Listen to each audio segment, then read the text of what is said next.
오늘 우리가 읽을 말씀은 요한복음 15장 1절에서 27절, 본문 읽기는 7절에서 18절까지만 읽도록 하겠습니다. 제가 봉독하도록 하겠습니다. 너희가 내 안에 거하고 내 말이 너희 안에 거하면 무엇이든지 원하는 대로 구하라. 그리하면 이루리라. 너희가 열매를 많이 맺으면 내 아버지께서 영광을 받으실 것이요 너희는 내 제자가 되리라. 아버지께서 나를 사랑하신 것 같이 나도 너희를 사랑하였으니 나의 사랑 안에 거하라. 내가 아버지의 계명을 지켜 그의 사랑 안에 거하는 것 같이 너희도 내 계명을 지키면 내 사랑 안에 거하리라. 내가 이것을 너희에게 이름은 내 기쁨이 너희 안에 있어 너희 기쁨을 충만하게 하려 함이라. 내 계명은 곧 내가 너희를 사랑한 것 같이 너희도 서로 사랑하라 하는 이것이니라. 사람이 친구를 위하여 자기 목숨을 버리면 이보다 더 큰 사랑이 없나니 너희는 내가 명하는 대로 행하면 곧 나의 친구라. 이제부터는 너희를 종이라 하지 아니하리니 종은 주인이 하는 것을 알지 못함이라. 너희를 친구라 하였노니 내가 내 아버지께 들은 것을 다 너희에게 알게 하였습니다. 너희가 나를 택한 것이 아니요 내가 너희를 택하여 세웠나니 이는 너희로 가서 열매를 맺게 하고 또 너희 열매가 항상 있게 하여 내 이름으로 아버지께 무엇을 구하든지 다 받게 하려 함이라. 내가 이것을 너희에게 명함은 너희로 서로 사랑하게 하려 함이라. 세상이 너희를 미워하면 너희보다 먼저 나를 미워한 줄 알라. 아멘. 오늘 본문 말씀은 이제 고별 설교 중에 있는 말씀이죠. 그래서 어제 본문부터 시작해서 17장까지는 예수님의 고별 설교와도 같은 겁니다. 그래서 오늘 본문은 예수님께서 이제 하나님의 계명, 서로 사랑, 또 하나님을 사랑하는 것처럼 이웃을 사랑하는 것, 그 사랑의 계명을 지키는 것 때문에 세상으로부터 미움을 받을 것이라고 말씀합니다.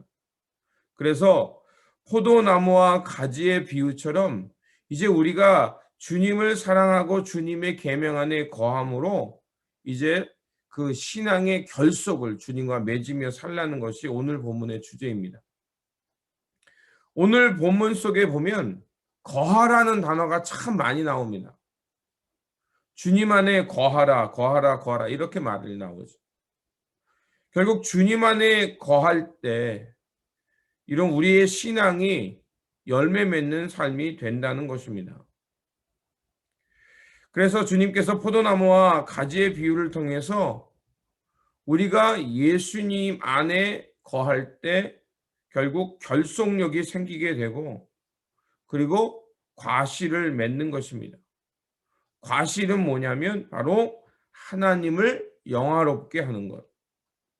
우리를 통해 하나님의 살아계심이 나오고 하나님의 통치가 나오고 하나님의 진리가 우리 안에 있음을 드러나는 것입니다.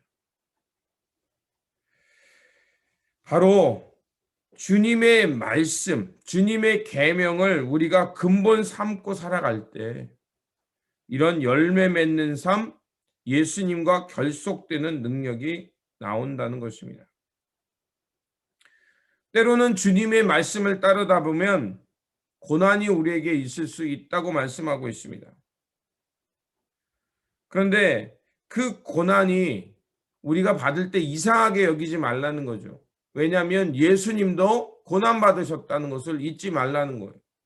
그러면 예수님이 왜 고난 받으셨습니까? 바로 하나님의 계명을 따라 살았기 때문에 그렇습니다. 하나님의 계명은 다른 거 아닙니다. 하나님을 사랑하고 이웃을 사랑하고 또 그 사랑으로 사람을 돌보며 사는 그 삶 때문에 그랬던 것입니다. 결국 사랑이라는 이 계명을 지키며 상호 사랑하게 하고 또 주님의 그 사랑을 따라 살아가는 것이 우리가 주님의 제자인지 아닌지 시금석 이것이 무엇인가를 알 수 있는 기준점이 된다는 것입니다. 결국 이 계명을 지키며 살아갈 때 우리가 주님 안에 거할 수 있고 또 예수님 안에서 이루어졌던 하나님과의 친교와 교제, 연대가 드러난다는 거죠. 결국 우리가 이렇게 주님을 사랑하고 계명을 따라 살아가면 예수님이 가졌던 하나님 나라의 기쁨이 우리 안에 넘친다는 것입니다. 우리가 결국 이러한 삶을 살아갈 때 주님께서 우리에게 말씀하신 대로 너희는 세상의 빛이다, 소금이다. 우리 안에 주님의 말씀이 있고 그 주님을 따라 살아가는 삶이 있을 때 우리가 아무리 감추려고 해도 주님의 영광, 하나님의 이름을 영화롭게 하는 삶이 저절로 드러나게 된다는 것입니다. 하지만 이 일은 우리가 스스로 할 수 없죠. 우리의 사랑에는 늘 한계가 있습니다.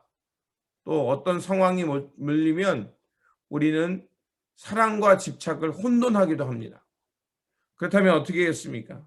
오늘 본문 26절에 보니까 이런 말씀이 있습니다. 내가 아버지께로부터 너희에게 보낼 보혜사 곧 아버지께로부터 나오는 진리의 성령이 오실 때 그가 나를 증언하실 것이오. 이렇게 되어 있습니다. 결국 성령이 우리 안에 오실 때 우리로 하여금 하나님의 뜻이 무엇인지 알게 하고 하나님이 우리에게 주시는 계명이 무엇인지를 옳게 알고 살아간다는 것입니다. 그러면 주님께서 오늘 본문 마지막 절에 있는 것처럼 주님께서 우리를 뭐라고 부르시냐면 15절에 이제부터는 너희를 종이라 하지 아니하리니 종은 주인이 하는 것을 알지 못함이라. 너희를 친구라 하였노니 내가 내 아버지께로 들은 것을 다 너희에게 알게 하였습니다. 더 이상 종의 삶이 아니라 주님과 이제 친구의 관계, 사귐의 관계에 이르게 하신다는 거죠. 우리가 주님의 진리의 영 가운데 살고 또 그 영은 우리로 하여금 주님과 친구 관계, 사귐의 관계, 주님과 연대하는 관계를 맺게 하고 결국 그래서 예수 그리스도 안에 드러나는 하나님의 영광, 하나님과의 사귐의 기쁨, 그 기쁨을 얻고 살아가면 우리도 기꺼이 주님 나라를 향해 살 수 있다는 거죠. 그런데 그 길을 갈 때 세상이 호락호락하지 않습니다. 우리가 하나님 나라의 진리를 향해 살아갈 때 사람들은 어떻습니까? 그거를 따릅니까? 아니에요. 그렇지 않아요. 거친 저항을 만날 수도 있습니다. 또 하나님 나라의 의의를 행할 때요. 사람으로부터 비난받습니다. 한국에 이런 말이 있죠. 모난 돌이 정 맞는다고. 세상에 순응하며 살라는 거예요. 돋보이지 말라는 거예요. 그런데 여러분 그 말이 때로는 이게 상황을 잘 살펴야 돼요. 불의한 가운데 침묵하라는 얘기로 사용될 수도 있어요. 여러분 그 얘기가 아닌 거 아시죠? 네. 우리는 하나님 나라의 진리를 향해 살아가는 사람들입니다. 때로는 아닌 거에 대해서는 주님의 말씀 때문에 노라고 얘기를 할 수 있어야 돼요.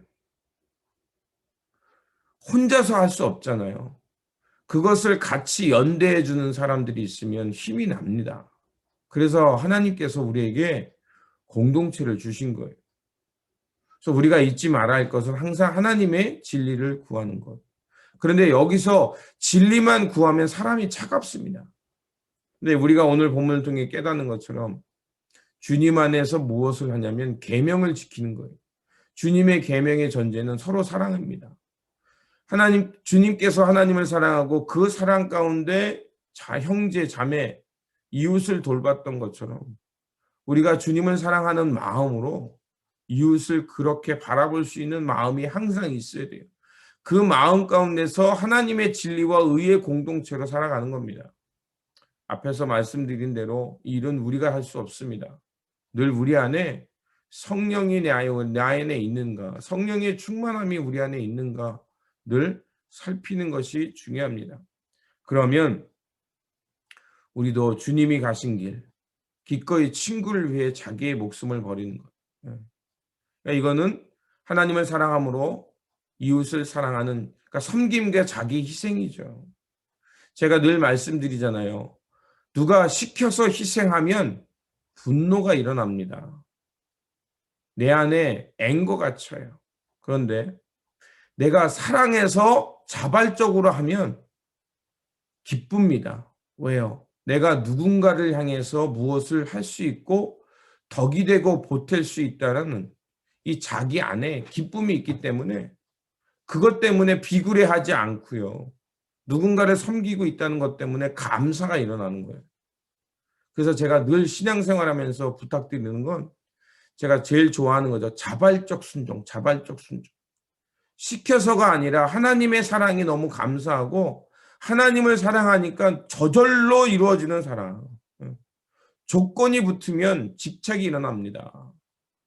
그러니까 오늘 본문을 통해서 깨닫는 것처럼 우리 안에 진리의 영 성령을 통해서 주님의 계명을 바르게 알고 주님께 바르게 순종함으로 서로 사랑하고 하나님의 이름을 영화롭게 하면서 정말 주님 안에서 기꺼이 자발적으로 순종하면서 세상에 어떤 고난과 세파가 있는다 할지라도 이 계명을 지킴으로 우리가 하나님의 열매, 하나님 나라의 열매, 하나님께서 원하는 열매를 맺는 하나님의 살아있는 백성, 영적으로 깨어있는 백성 되어 살아가시기를 부탁을 드립니다.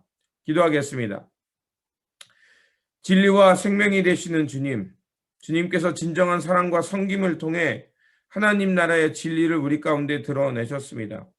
하지만 세상은 하나님의 진리를 두려워하며 미워하고 주님의 길을 따르는 사람들을 핍박했습니다.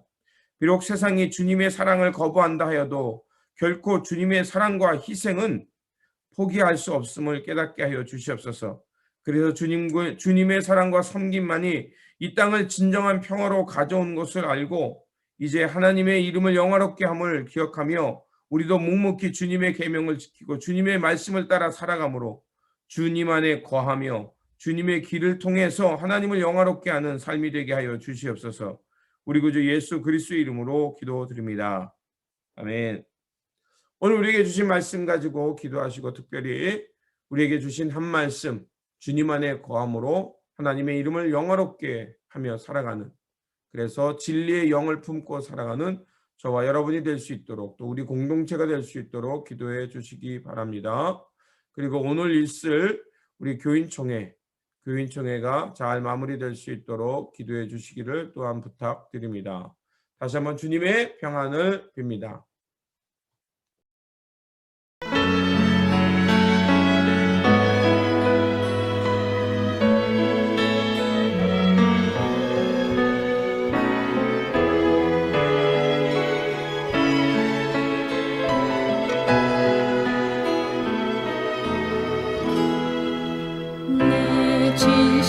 진실하신 친구여 그 은혜 내려주사 날 항상 보호하시고 내 방패 되옵소서. 그 풍성한 참 사랑을 네 능히 끊을 소야 날 구원하신 예수님 참 좋은 나의 친구 날 구원하신 예수님 참 좋은 나의 친구